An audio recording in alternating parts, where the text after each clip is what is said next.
Hello again. I'm Professor Wolfizzle. Today I want to invite you to step outside with me.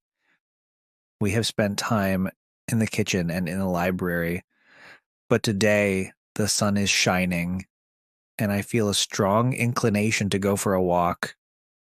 I believe that a morning walk is one of the most powerful tools for both the body and the mind.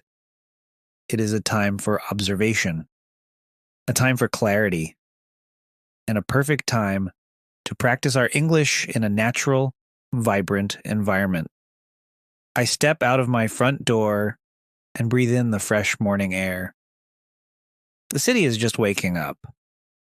I notice that the light is still soft and mellow.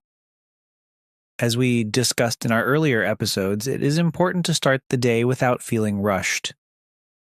I decide to leave my phone at home. I want to avoid any distractions or notifications. I want this walk to be a moment of immersion in the real world. Just like the library was a sacred space for focus, the morning park is a sacred space for movement. As I begin to walk, I focus on the rhythm of my steps. It is a steady pace. I think about the word momentum. In physics, momentum is the force of a moving object. In learning, momentum is the force of habit. When you start moving, it becomes easier to keep moving. This is exactly like our 3,000-word journey. The first few days might have felt difficult, but once you build momentum, the progress starts to accumulate naturally.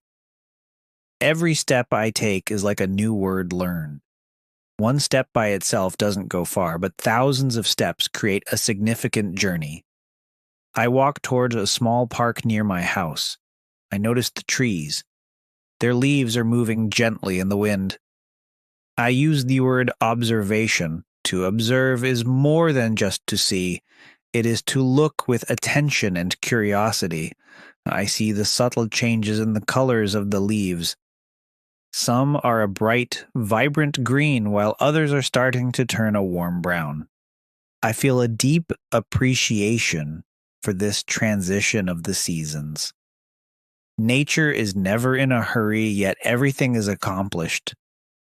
This is a great lesson for us. Patience is the key to growth. I sit down on a wooden bench for a moment of contemplation. I look at the people passing by. I see a man running, his face showing great determination.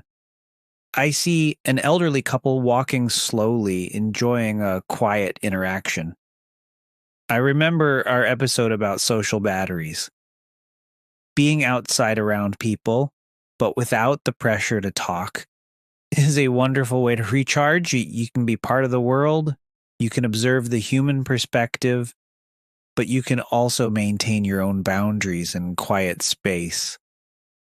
The park has a very specific atmosphere. It feels welcoming and pristine in the early hours. I notice the dew on the grass, tiny drops of water that look like crystals. This is a straightforward beauty, but it is extraordinary if you take the time to look. I think about the word grounded. When you are grounded, you feel connected to the present moment. You're not worrying about future obligations or past misunderstandings. You are just here, breathing and observing. I listen to the sounds around me. I hear the faint sound of a bird. I hear the rhythmic sound of a distant train. These sounds are not distractions, they are part of the landscape. I think about the word persistence. A morning walk requires persistence, especially on days when the weather is not perfect. But it is the consistency that matters. If you only walk when it is sunny, you will not build a strong habit. The same is true for English. We must show up and practice, even on the days when we feel a bit tired or when our motivation is low. We must trust the foundation we are building. I continue my walk and encounter a small path I have never taken before. I feel a spark of inquisitiveness. As a professor, I love to explore. The path is narrow and surrounded by tall grass. It feels like a small adventure. I realize that even in a city we know well, there are always alternative routes and obscure details to find. This is what makes life extraordinary. The ability to find something new in the mundane. As I walk back toward my house, I feel a sense of fulfillment. My mind feels sharp and my spirit feels content. I have practiced my observation skills. I have felt the rhythm of my body, and I have repeated my favorite words in my head. I have turned a simple walk into an educational and meditative experience. This is what I mean by living intentionally. I'm not just walking, I am processing my thoughts. I notice that the city is now becoming more bustling. People are starting their day, driving their cars, and moving quickly. I do not feel annoyed by the noise. Because I have had this time of serenity, I feel I can handle the chaos of the day. I have clarity. I know my priorities. I feel confident because I have taken this time for myself. I have created a rehearsal for the day in my mind. Thank you for listening.